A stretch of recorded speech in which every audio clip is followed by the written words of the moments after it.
Gold trusted gold buyers. మీరు తాకట్టు పెట్టిన బంగారాన్ని విడిపించి ఈ రోజు ఉన్న మార్కెట్ ధరకు కొనబడును.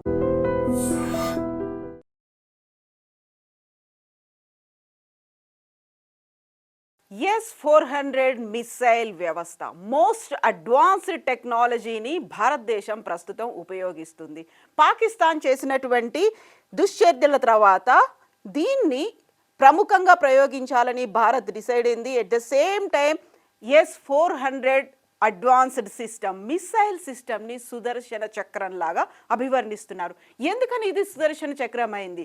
దీంట్లో 360 డిగ్రీల్లో దీన్ని ప్రయోగించే అవకాశం ఉంది. 600 కిలోమీటర్ల డిస్టెన్స్ను కూడా ఇది టార్గెట్ చేస్తుంది. ఎట్ ద సేమ్ టైం దీంట్లో 3 వ్యవస్థలు పనిచేస్తూ ఉంటాయి. అందులో ప్రధానంగా రాడార్ వ్యవస్థ ఉంది, అండ్ కమాండ్ కంట్రోల్ సెంటర్ ఉంది, లాంచర్లు కూడా ఉన్నాయి. అంటే టార్గెట్ ఏంటి అనేది ఐడెంటిఫై చేస్తుంది, అది ప్రమాదకరమా కాదా అనేది కూడా గుర్తించగలుగుతుంది. ఎట్ ద సేమ్ టైం 600 కిలోమీటర్ల దూరంలో ఉన్నటువంటి టార్గెట్ను కూడా రీచ్ అవుతుంది. ఇక్కడ ఫైటర్ జెట్లు కావచ్చు, డ్రోన్లు కావచ్చు, హెలికాప్టర్లు కావచ్చు, మిస్సైల్స్ కావచ్చు, దేనినైనప్పటికీ ఢీ కొనగలిగేటువంటి సత్తా ఉంది. వాటిని కూల్చివేస్తుంది S-400. అందుకే ఇది భారతదేశ అమ్ముల పొదిలో అత్యంత ప్రధానమైనటువంటి ఆయుధంగా ఉంది. 2018లో రష్యా ప్రధాని పుతిన్ అండ్ భారతదేశ ప్రధానమంత్రి నరేంద్ర మోదీ ఢిల్లీలో కుదుర్చుకున్నటువంటి ఒప్పందం ప్రకారం $5.43 బిలియన్ అంటే మన భారతదేశ కరెన్సీలో 40,000 కోట్లకు పైగా వెచ్చించి వీటిని కొనుగోలు చేశారు. ఇప్పటికీ మనకి భారతదేశానికి 3 S-400లు వచ్చాయి. ఇంకో 2 S-400లను 2026లో భారతదేశంలోకి రాబోతున్నాయి. ఇప్పుడు జరిగినటువంటి ఈ ప్రస్తుతం ఉన్నటువంటి యుద్ధ వాతావరణంలో పాకిస్తాన్ 15 నగరాలని టార్గెట్ చేసుకొని మిసైల్స్ని ప్రయోగించింది. వాటన్నిటిని నిర్వీర్యం చేసింది S-400. ఇందులో ప్రధానంగా ఈ S-400 చేసేది డిటెక్షన్, ఎక్కడి నుంచి ఏ స్థాయిలో ఎలాంటి వెపన్స్ అనేవి వస్తున్నాయి, మిసైల్స్ వస్తున్నాయా, డ్రోన్స్ వస్తున్నాయా, వీటన్నింటినీ ఐడెంటిఫై చేయగలిగేటువంటి అతిపెద్ద వ్యవస్థ ఉంది. రిమెంబర్ 600 కిలోమీటర్ల దూరంలో ఉన్నటువంటి దాన్ని కూడా శత్రు విమానాలని, డ్రోన్లని, వీటన్నిటిని కూడా ఐడెంటిఫై చేస్తుంది. అండ్ ట్రాకింగ్ వ్యవస్థ అనేది ఉంది.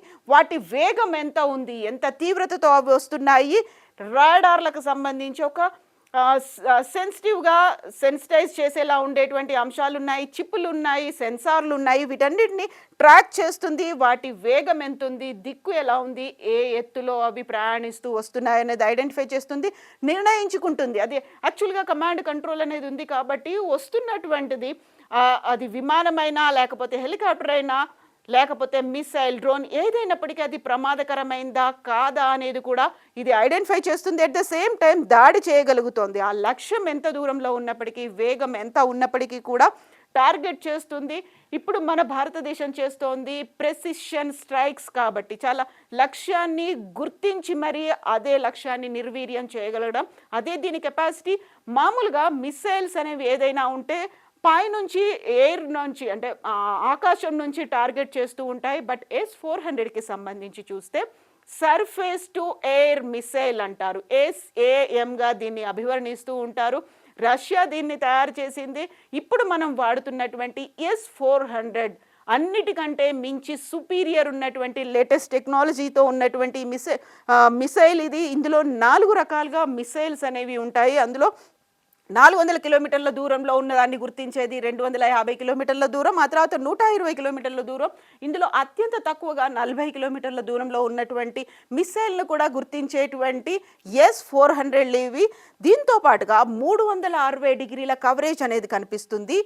At a time 4 మిసైళ్ళని ప్రయోగించవచ్చు. ఆ తర్వాత 80 లక్ష్యాలను కూడా గుర్తించవచ్చు, 80 టార్గెట్లను కూడా నిర్వీర్యం చేసేటువంటి కెపాసిటీ ఉంది.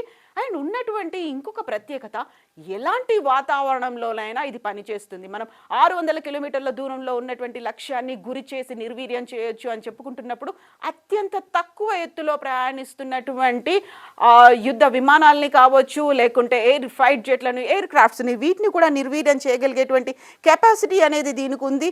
అందువల్లే రష్యాకి సంబంధించి సంబంధించి మనం ఒప్పందం చేసుకున్నాము. అతి కీలకమైనటువంటి ఒప్పందం 2018లో జరిగింది. దీంట్లో 3 ప్రధాన అంశాలు ఉంటే గుండె అనేది రాడార్గా పనిచేస్తుంది, బ్రెయిన్ ఏమో కమాండ్ సెంటర్, అలాగే చేతులు అంటే లాంచర్లు, ఇక్కడ ఉన్నటువంటి మిస్సైల్స్ని లాంచ్ చేయడానికి. ఇలా 3 ప్రధానమైనటువంటి అంగాలు S-400లో ఉన్నాయి. ఇది ప్రత్యేకంగా క్రూయిజ్ మిసైల్ని, బాలిస్టిక్ క్షిపణులని దూరం నుంచే గుర్తించి వాటిని ఖచ్చితంగా కూల్చివేయగలిగేటువంటి కెపాసిటీ ఉంది. కాబట్టి దీనికి S-400 అనేటువంటి పేరు పెట్టారు. ఇది ప్రధానంగా భారతదేశపు అమ్ముల పొదిలో ఉండడం అనేది ఇప్పుడు చాలా కలిసి వచ్చినటువంటి అంశం. దీంతో పాటుగా ధర ఎంతైనా పర్లేదు తీసుకోవాలి అనే ఉద్దేశంతో ఇప్పటిదాకా S-400లను సిరియాలో వాడారు, ఆ తర్వాత రష్యా ఉక్రెయిన్ వార్లో వాడారు, ఆ తర్వాత మన దగ్గర కూడా వాడుతున్నారు. ముందు నుంచి కూడా మనకి అండదండలు ఇస్తూ వస్తోంది, లేకుంటే మనకు కావలసినటువంటి యుద్ధ సామాగ్రిని అందిస్తూ వస్తున్నటువంటి రష్యా ఇది ఒక కీలకమైనటువంటి మిసైల్ని సర్ఫేస్ టు ఎయిర్ మిసైల్ని అందించింది. అంటే భూభాగం నుంచి ఆకాశంలో ఉన్న వాటిని టార్గెట్ చేస్తూ చేయడం అనేది ఇది ప్రధానంగా మన దగ్గర ఉన్నటువంటి అమ్ముల పొదిలో కనిపిస్తున్నటువంటిది. దీనికి సంబంధించి న్యూట్రలైజ్ చేయడం అనేది, నిర్వీర్యం చేసింది భారతదేశంలో ఉన్నటువంటి మెయిన్ 15 నగరాలు. పాకిస్తాన్కి బార్డర్లో ఉన్నటువంటి జమ్మూ కాశ్మీర్, పంజాబ్, రాజస్థాన్, గుజరాత్, ఈ 4 రాష్ట్రాల్లో ఉన్నటువంటి 15 ముఖ్య నగరాలను టార్గెట్ చేసింది పాకిస్తాన్. అక్కడ నుంచి డ్రోన్స్ని పంపిస్తోంది, మిసైల్స్ని పంపిస్తోంది, ఫైర్ ఫైటర్లని, జెట్లని పంపిస్తోంది. వీటన్నిటిని నిర్వీర్యం చేసింది. ఎందుకంటే 360 డిగ్రీస్లో దీనికి వ్యూయింగ్ కెపాసిటీ అనేది ఉంది, నిర్ణయం తీసుకుంటుంది, సెన్సార్స్ ఉన్నాయి కాబట్టి ఐడెంటిఫై చేస్తుంది ఏవి ఎక్కడి నుంచి ఎంత వేగంతో వస్తున్నాయి అనేది.